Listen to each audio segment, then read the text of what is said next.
আসসালামু আলাইকুম। আমরা আজকে আমাদের এমপিপিটিটার ইপিসিএনসি দেখাবো। আপনারা দেখতে পাচ্ছেন যে মিটারে এখন 6 এম্পিয়ার। এটা হলো আমাদের সোলারের তার। আমাদের 7 তালা থেকে 355 ওয়াট দুইটা প্যানেল থেকে 7 তালা থেকে মোটামুটি এখন সোলার থেকে আমরা পাচ্ছি হলো 6 এম্পিয়ার।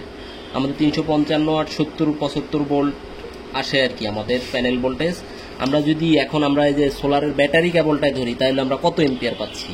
আমাদের এম্পিয়ার পাচ্ছি আমরা 21-22। ঠিক আছে, এখন রোদ অত ভালো না, রোদ যে সময় আরও ভালো হবে ওই সময় আরও ভালো আমরা এম্পিয়ার পাবো। ঠিক আছে, সোলার থেকে যদি আমরা আবারও দেখাই, সোলার থেকে পাচ্ছি হলো আমরা 8, 7, 8, 7, 6, 8, কিন্তু আমরা পাচ্ছি হলো 20-21 এম্পিয়ার। আমরা ব্যাটারিতে পাচ্ছি 20-21 এম্পিয়ার। যদি আপনাদেরকে আমাদের ডিসপ্লেটা দেখাই, ডিসপ্লেতে দেখতে পারবেন যে solar voltage, solar ampere, solar watt দেখাচ্ছে 300, বাইপাস মুড অন। আমাদের এটা যখন 14.4-এ চলে যাবে, আমাদের ইনভার্টারের ভোল্টেজটা যখন 14.4-এ চলে যাবে, আমাদের এমপিপিটিটা আমাদের আইপিএসটাকে ব্যাকআপে নিয়ে যাবে। ব্যাকআপে নিয়ে আমাদের সরাসরি সোলার থেকে চলবে।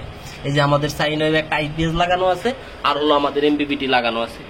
এটা আমরা যে সময় 14.4-এ চলে যাবে আমাদের ব্যাটারির চার্জটা, ওই সময় আমাদের এমপিপিটির মাধ্যমে আমাদের এই ডিএসপি সাইন ওয়েভটাকে হাইব্রিড মুডে নিয়ে যাবে।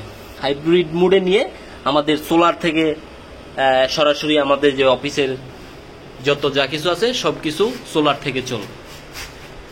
যাদের লাগবে আমাদের সাথে যোগাযোগ করতে পারেন। আমাদের এমপিপিটির খুব ভালো এফিসিয়েন্সি, যা আপনারা দেখতেই পাচ্ছেন।